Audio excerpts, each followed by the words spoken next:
पूर परिस्थिती आहे चंद्रपूर गडचिरोली मध्ये नागपुरात सुद्धा तशी परिस्थिती निर्माण झाली होती। पाऊस मोठ्या प्रमाणात झाला होता 161 मिलीमीटर। त्यामुळे अनेक भागांमध्ये पाणी असतं।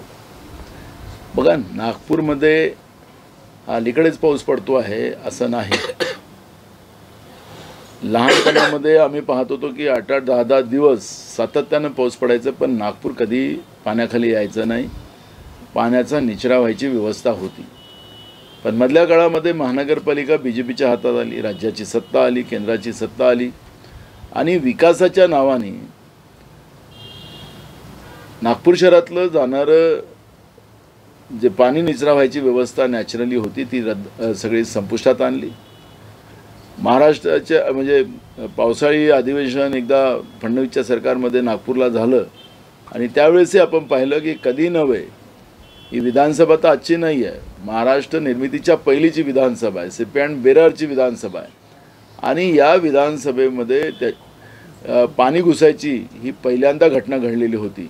त्यामुळे मी आपल्याला सांगतो की नागपूर शहरामध्ये भाजपने जे विकासाचं जे राजकारण करण्याचा प्रयत्न केला त्याला विकास नाही तर नागपूर शहराचा भकास केला, हे अनेकदा आपल्याला पाहायला मिळते आहे। नागपूर शहर मी काल पण विधानसभेत सांगत होतो की अनेकदा या नागपूर शहराला ग्रीन सिटी म्हणून पुरस्कार मिळाला। जे नागपूर शहर हिरवगार शहर होतं, पण विकासाच्या नावाने इथली झाडं कापून टाकली आणि आपल्या मुठभर कॉन्ट्रॅक्टरच्या फायद्यासाठी नागपूरचं सौंदर्य संपवण्याचं काम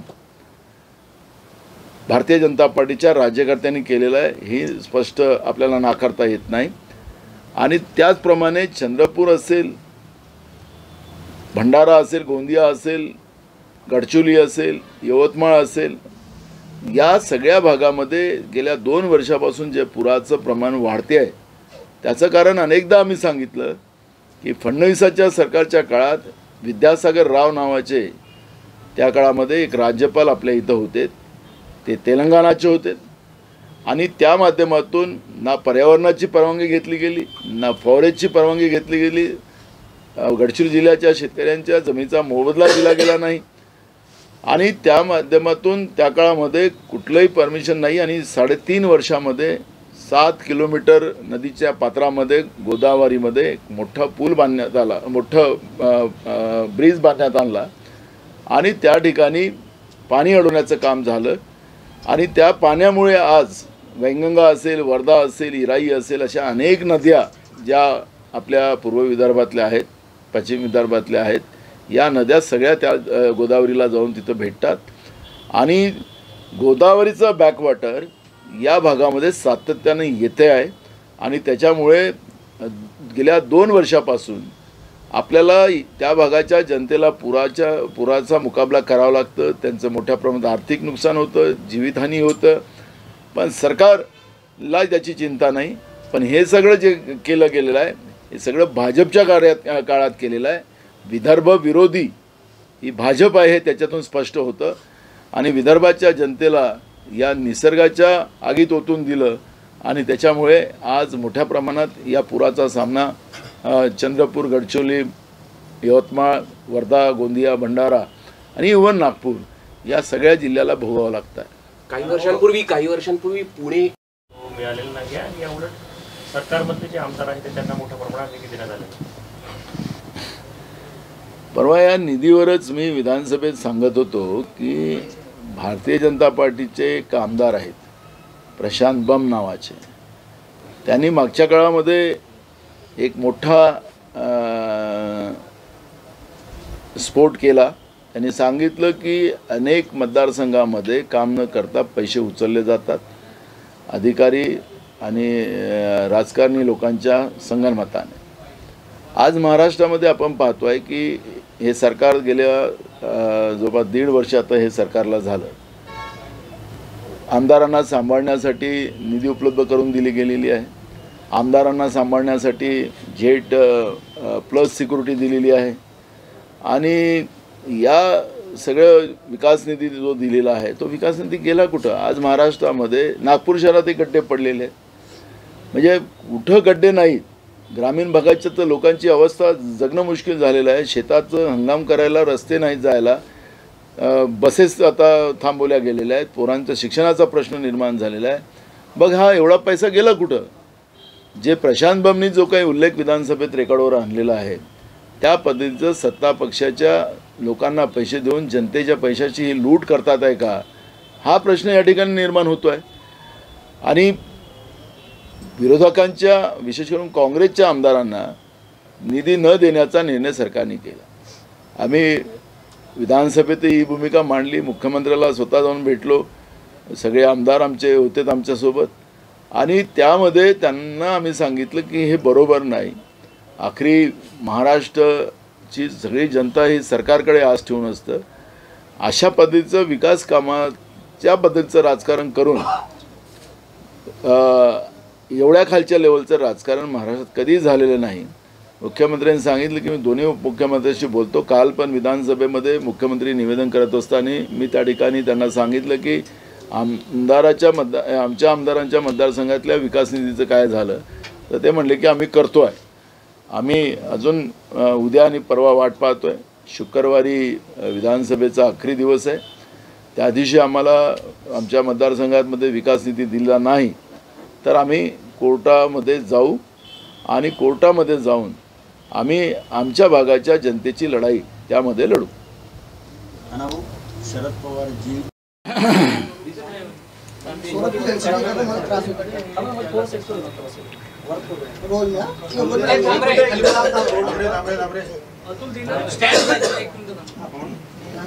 एक मिनट चला, तुम थोड़ा देर बाहर बैठो, वो प्रेस वालों को बैठने या तुमचे लोग या सगळे प्रेस वाले या 2 मिनटं. गजान भाऊ कुठे गेले यांचे, तुम्हारी टीम कुठे? आणि आता नागपूर, इकडे यवतमाळ, या सगळ्यांना तुम्हाला पाण्याखाली यायला निघाले. आइए योगेंद्र बाबू, आपके लिए कुर्सी रखी है हमने एकदम. क्या टिकट देना ही आपको? देवेंद्र को नहीं, देवेंद्र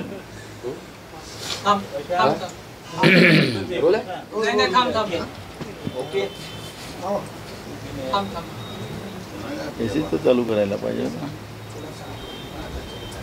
भाजपचं शासन होतं आणि भिडे हेच भीमा कोरेगावला जबाबदार होते. आताही परत तोच तसाच योगायोग आहे. वारंवार भिडेंचा वापर एकदा त्यांनी भारतीय जनता पार्टी आणि राज्याच्या सत्तेने एकदा जाहीर करून टाकावं भिडेच्या पाठीशी भारतीय जनता पार्टी आहे हे त्यांनी जाहीर करून टाकावं. मग काँग्रेसला महाराष्ट्रामध्ये लोकांना काय मेसेज द्यायचं ते काँग्रेस ठरवेल. पण जिथपर्यंत हा लपाछपीचा खेळ संभाजी भिडेच्या माध्यमातून जो भारतीय जनता पार्टी खेळते सत्तेच्या आधारावर, हा एकदा स्पष्ट झाला पाहिजे. ही भूमिका आमची राहणार. 1 तारखेला पंतप्रधान मोदी यांना पुण्याला पुरस्कार दिला जाणार आहे. एका बाजूला इंडिया ही एक महत्त्वाची आघाडी निर्माण होतात, शरद पवार त्याच्यामध्ये एक महत्त्वाचे घटक आहे, आणि दुसऱ्या बाजूला त्याच दिवशी ते पुरस्कार वितरण सोहळ्यामध्येही उपस्थित राहतील, त्यांनाही निमंत्रण आहे. त्याच दिवशी कदाचित राज्यसभेमध्ये दिल्लीच्या अध्यादेशाच्या मुद्द्यावर महत्त्वाचा विधेयक येऊ शकतो. मग पवारांनी मोदींसोबत मंच साजा करू नये असं इंडिया आघाडीमधील अनेक नेत्यांना आता वाटायला लागले. टिळक पुरस्कार दिला जातोय मोदींना शरद पवारांच्या. एका खाजगी संस्थेचा तो पुरस्काराचा कार्यक्रम आहे. त्याच्यामुळे तसं तर प्रधानमंत्री नरेंद्र मोदींनी जाऊन स्वीकारला तर त्याचा काही वाद नाही. पण प्रधानमंत्री मोदयांनी, कारण की आत्तापर्यंत तुम्ही देशातल्या सगळ्या आतापर्यंत प्रधानमंत्री जे झाले त्याचा इतिहास आपण तपासला तर या पद्धतीचा खाजगी संस्थेमध्ये जाऊन कुठल्याही देशाच्या प्रधानमंत्र्यांनी पुरस्कार स्वीकृत केलेला नाही. आता नरेंद्र मोदी म्हणून जात असतील तर त्याला आम्हाला काही विरोध करायचा नाही. पण प्रधानमंत्री या पद्धतीचा खाजगी संस्थेमध्ये पुरस्कार या पद्धतीचा घेण्याचा ही पहिली वेळ राहील. ती खऱ्या अर्थानं प्रधानमंत्री या खुर्चीचा एक प्रकारचा अवमान करण्याची नरेंद्र मोदींच्या माध्यमातून व्यवस्था होईल आणि एक नवीन पायंडा या देशामध्ये बनेल. त्याचं प्रधानमंत्री या पदाची गरिमा कशी ठेवायची ती नरेंद्र मोदीजींनी ठरवावं. पण शरद पवारांनी तिथे त्या पुरस्कारात राहावं. एक सहयोगी पक्ष आता तुम्ही इंडिया आघाडीमध्ये, तुमची काय पवारांकडून काय अपेक्षा? बघा, आम्ही अनेकदा आमच्या सहयोगी पक्षाच्या बाबतची भूमिका आम्ही मांडलेली आहे. की त्यांच्या पक्षाची पॉलिसी त्यांनी काय करायची त्यांनी ठरवायचं आहे. आम्हाला भारतीय जनता पार्टीच्या या अत्याचारी तानाशाह लोकशाही विरोधी संविधान विरोधी व्यवस्था जी भाजपनी सत्तेच्या आधारावर निर्माण केली त्या व्यवस्थेच्या विरोधात काँग्रेस लढते आहे. आणि जे कोणी आमच्याबरोबर या व्यवस्थेच्या विरोधात लढायला येत असतील त्यांना आम्ही सोबत घेऊन जायचं ही भूमिका आमची आहे. त्यांच्या पक्षाने काय निर्णय घ्यायचे तो त्यांचा निर्णय. अलीकडे घर बांधल्यामुळे पाणी सातत्याने घुसत होतं. आता चंद्रपूरमध्ये सुद्धा तसंच चित्र आहे. पूर रेषेची जी रेष आहे त्याच्या अलीकडे ते घर बांधल्यामुळे होत आहे अशी पण तक्रार आहे. माझं लहानपण चंद्रपूरमध्ये गेलं. मला चंद्रपूरच्या हिराई नदीच्या काठावरचं सगळी स्थिती आजही मला आठवतं आहे. चंद्रपूर शहराचा एक एक कोपरा मला माहिती आहे, एक एक भाग माहिती आहे. या पद्धतीचा आरोप प्रत्यारोप होणार नाही. ह्या 2 वर्षातच तिथं पूररेषेच्या बाहेर लोकांनी घरं बांधले असं नाही. याचं मूळ कारणच जे आहे ते गोदावरीमध्ये जे काही तेलंगणाने जो ब्रिज बांधला त्या ब्रिजचाच परिणाम मी मागच्या काळातही सांगितलं की आम्ही जेव्हा गोसेचं विसर्ग करतो तो 1,00,000 क्युसेस मीटर पाणी सोडतो. तरी आम्हाला रात्रभर आमच्या त्या भागातल्या लोकांना आम्हाला जागं ठेवावं लागतं.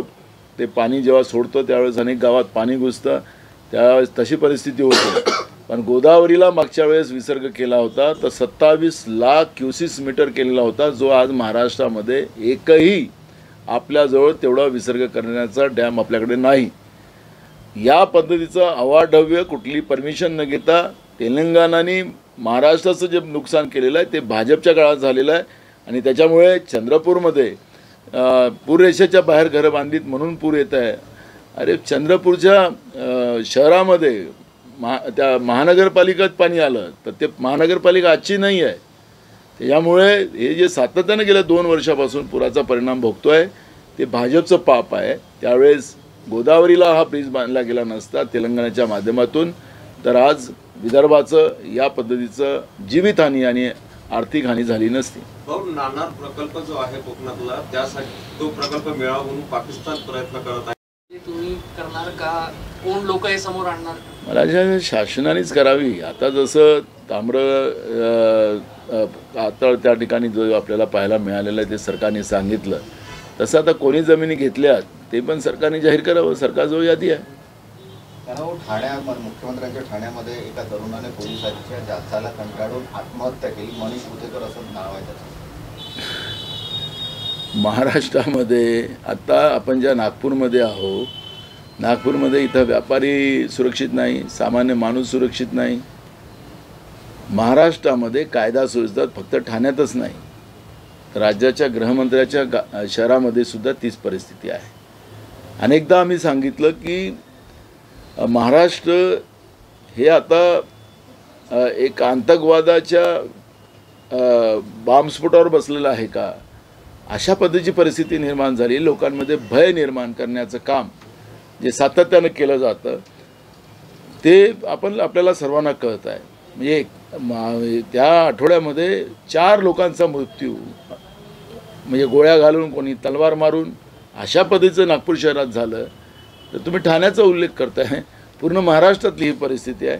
एकीकडे या पद्धतीचं एक दहशतवाद निर्माण करणं, एकीकडे धर्माच्या माध्यमातून लोकांना लढवणं, एकीकडे जातीमध्ये लोकांना लढवणं. जसं मणिपूरमध्ये जातीमध्ये लढवून तिथं अजूनही आग बंद ते आग थांबत नाही तशी महाराष्ट्रातही करण्याचा प्रयत्न सातत्यानं औरंगाबादपासून तर अनेक घटना 10 घटना त्याच्यानंतर झाल्यात.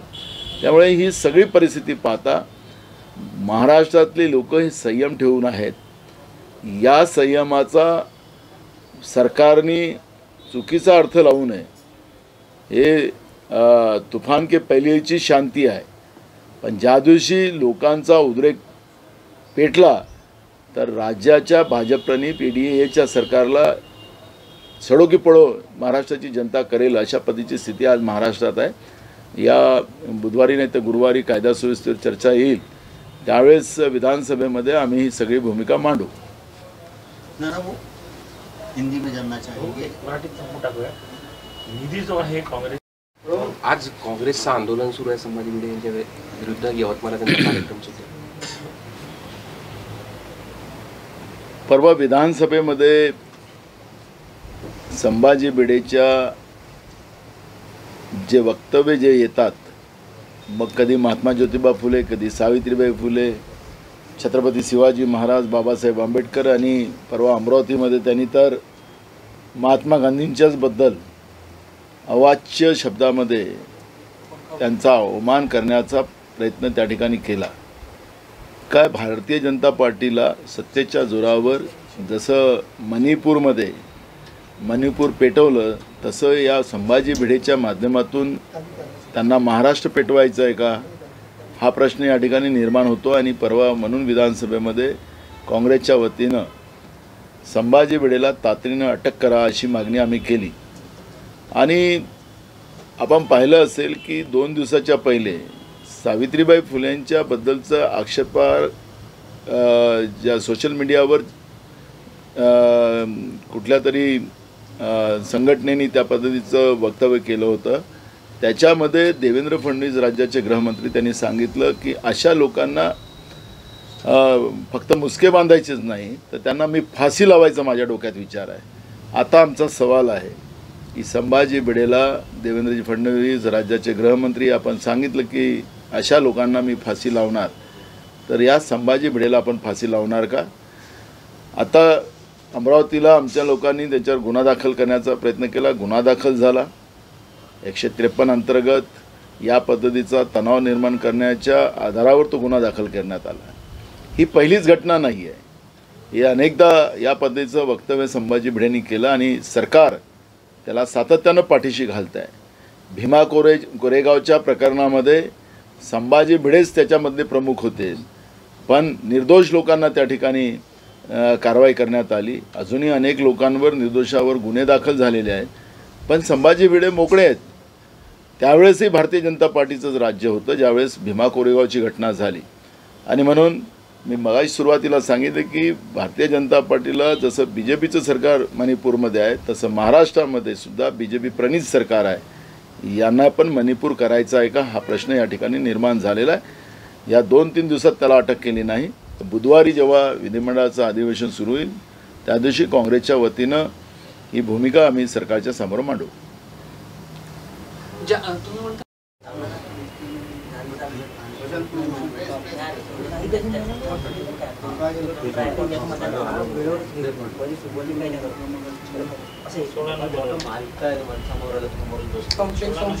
काय डेव्हलपमेंट आहे?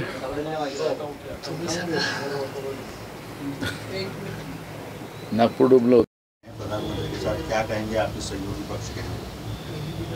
देखो, एक खाजगी संस्था में 1 तारीख को नरेंद्र मोदी जी आ रहे हैं. मैं प्रधानमंत्री उल्लेख इसलिए नहीं करूंगा क्योंकि खाजगी संस्था में इस तरह का पुरस्कार लेना यह आज तक के इतिहास में कोई भी प्रधानमंत्री ने नहीं किया है. खुद नरेंद्र मोदी करके अगर पुरस्कार लेने आ रहे और शरद पवार जी वहाँ जा रहे तो विशु खत्म. पर मुझे ये नहीं समझता कि क्यों वो कुर्सी का अवमान बार बार नरेंद्र मोदी जी प्रधानमंत्री की कुर्सी की कर रहे हैं. ये प्रश्न यहाँ पे खड़ा होता है. और रही बात शरद पवार जी अगर वहाँ जा रहे हैं तो हमने कांग्रेस की भूमिका स्पष्ट है कि बीजेपी ये जो सत्ता के आधार पर इस देश की संवैधानिक व्यवस्था को बर्बाद कर रहे हैं, देश बेच के देश चला रहे हैं, तानाशाह प्रवृत्ति बनाई है, केंद्रीय तपास यंत्रणा का दुरुपयोग कर रहा है, महंगाई बड़े पैमाने में देश में बढ़ाई जा रही है, आम लोगों को जीना हराम किया जा रहा है. और ऐसे समय में कांग्रेस की लड़ाई बीजेपी के इस कुकुत्ते के विरोध में कांग्रेस लड़ाई लड़ रही है. और जो हमारे साथ ये लड़ाई लड़ने के लिए तैयार है, हम उनको साथ में लेके जाने का काम कांग्रेस करेगी. अगर जो भी हमारे साथ दल है उनको कोई किसी को तो ज़बरदस्ती कर नहीं सकते. तो इसलिए आपने देखा होगा कि एनडीए की जो बैठक हुई मोदी जी के नेतृत्व में, तो उसमें महाराष्ट्र के 2 लोग गए थे एनडीए में. एक विनय कोरे था, उसका बेचारे का एक भी खासदार सांसद नहीं है. दूसरे हमारे बच्चू कडू गए थे, उनका भी एक भी सांसद नहीं है.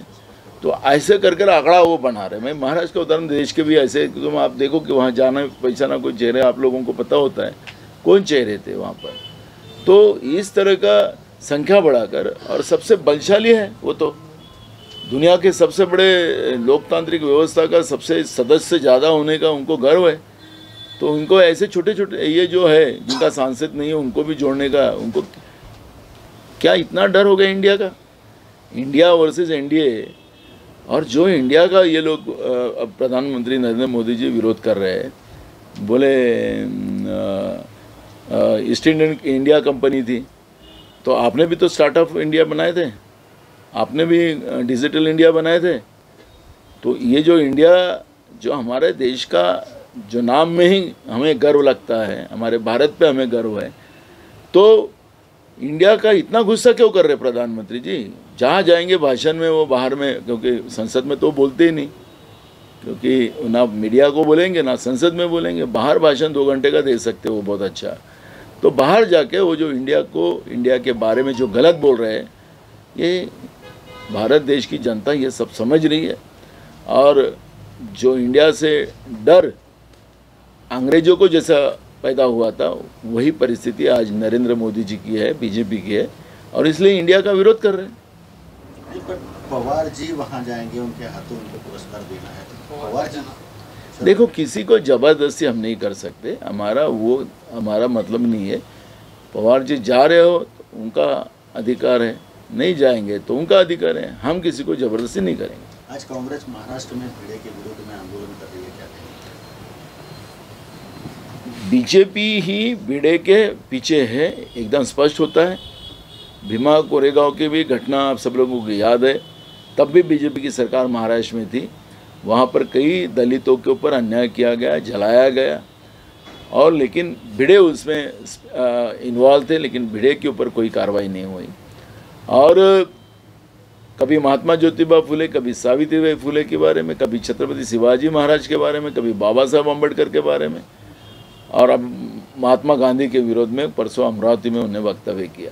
कल विधानसभा में हमने इस मुद्दे को उठाया और सरकार को बताया कि तुरंत 153 अंतर्गत उसके ऊपर कार्रवाई हो, उनको अटक हो। सरकार ने कुछ नहीं किया। आज कल से हमारे अमरावती के कार्यकर्ता उसमें लगे रहे, आज पुलिस ने उसके ऊपर FIR दर्ज किया। अटक क्यों नहीं कर रहे? क्या महाराष्ट्र में इस तरह से तनाव पैदा कर मणिपुर बनाना चाहती है? वहाँ पे भी मणिपुर में बीजेपी की सरकार है, राज्य में भी बीजेपी प्रणीत सरकार है, फिर मणिपुर जैसी परिस्थिति यहाँ बनाना अगर चाहती है तो कभी भी सपने में भी बीजेपी ना सोचे।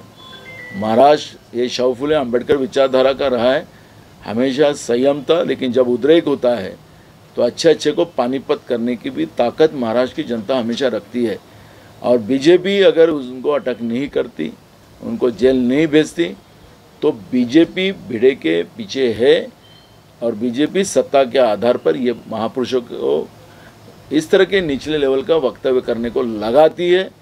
यह उसमें स्पष्ट होता है। 2 दिन पहले सावित्रीबाई फुले जी के बारे में ऐसा ही एक प्रश्न आया था, तो राज्य के उप मुख्यमंत्री गृह मंत्री देवेंद्र फडणवीस ने कहा था, हमने कहा था कि उसको लगाम लगा के लेके आओ जिन लोगों ने ये पाप किया है।